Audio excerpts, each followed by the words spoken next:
আসসালামু আলাইকুম বন্ধুরা, আশা করি তোমরা সকলেই ভালো আছো। চলো তোমাদেরকে একটি নতুন জায়গা সম্পর্কে পরিচয় করিয়ে দিই। এটা হচ্ছে ওয়েলকাম টু সিঙ্গাপুর কোয়ারি। এটা সিঙ্গাপুর কোয়ারি। স্বাগতম জানাইছে সিঙ্গাপুর কোয়ারিতে। আজকে সিঙ্গাপুর কোয়ারি সম্পর্কে তোমাদেরকে ধারণা দিব। এটা ডেভিড ফ্রাম নেচার পার্ক। সকাল 7টা থেকে সন্ধ্যা 7টা পর্যন্ত এটা খোলা থাকে। এটা হচ্ছে ম্যাপ। এই ম্যাপের মধ্যে ডিটেলস দেওয়া আছে কোন জায়গায় কি। সো আমরা এর ভিতরে ঢুকি। ভিতরে কি কি আছে সম্পূর্ণ তোমাদেরকে তুলে ধরবো এবং ভিউটাও তোমাদেরকে দেখানোর চেষ্টা করব। চলো ভিতরে যাই। তো আমরা হাঁটতে, এখানে বসার জন্য জায়গা রাখা হয়েছে, বসে রেস্ট নেওয়ার জন্য। তো এখানে গুরুত্বপূর্ণ একটা জিনিস আছে যেটা না বললেই নয়। এখানে দেখা যাচ্ছে AED এর মানে হচ্ছে কারো যদি হার্ট অ্যাটাক আসে তাহলে এটা দিয়ে প্রাথমিক ট্রিটমেন্ট দেওয়া যায়। এটা এখানে রাখা হয়েছে, যদি কোনো ব্যক্তি এখানে হার্ট অ্যাটাক হয় তাহলে তাকে প্রাথমিক চিকিৎসা দেওয়ার জন্য AED এখানে রাখা হয়েছে। এখানে আরো কিছু সাইনেজ দেওয়া আছে। সব জায়গায় কি করা যাবে না, নির্দেশমূলক সাইনেজ গুলো এখানে ছোট করে ব্যবহার করা হয়েছে। আর এটা অবশ্যই সিসি ক্যামেরা দিয়ে মনিটর করা হচ্ছে। এই দেখো সিসি ক্যামেরা গুলো, এখানে অনেকগুলো সিসি ক্যামেরা রয়েছে যা এটা মনিটর করা হচ্ছে সিসি ক্যামেরা দ্বারা। তো এখানে আমরা চলে আসলাম মেইন পয়েন্টে। এখান থেকে পাহাড়ের দৃশ্য দেখার জন্য সবুজে শ্যামল ঘেরা, তার মধ্যে আবার ছোট একটা খাল। ওটা হচ্ছে ওই খালটা মূলত উপর থেকে পানি পড়ে ঝর্ণার মতন।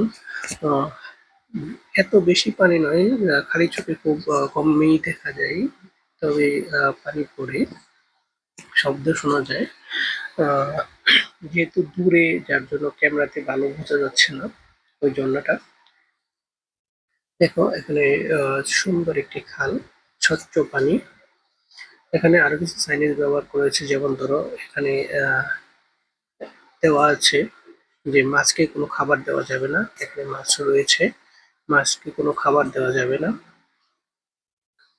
আর এখানে আরেকটা চাইনিজ দেখা যাচ্ছে, এটা তো হরিণ পাখি। আহ হরিণ,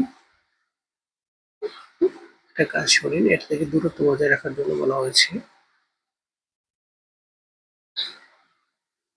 আর এখানে আরো কিছু সাইনেজ দেখা যাচ্ছে, যেমন এই রেলিং এর উপর দিয়ে উঠা যাবে না, উপর দিয়ে খননে প্রবেশ করা যাবে না, আর কিছু প্রাণীকে খাবার দেওয়া যাবে না ইত্যাদি। আর এখানে কি কি পাওয়া যায়, দেখা যায় মাঝে মাঝে, সেটা এখানে দেওয়া আছে।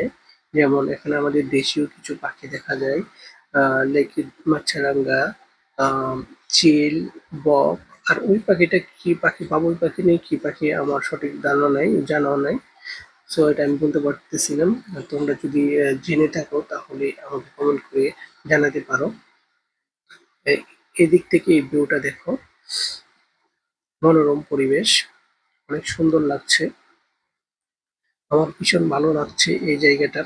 আর যদি তোমরা কেউ সিঙ্গাপুর আসো তাহলে এই জায়গাটি ভ্রমণ করতে পারো। এই জায়গাটি ভ্রমণ করতে হলে হিলভিউ এমআরটি কাছে আসতে হবে।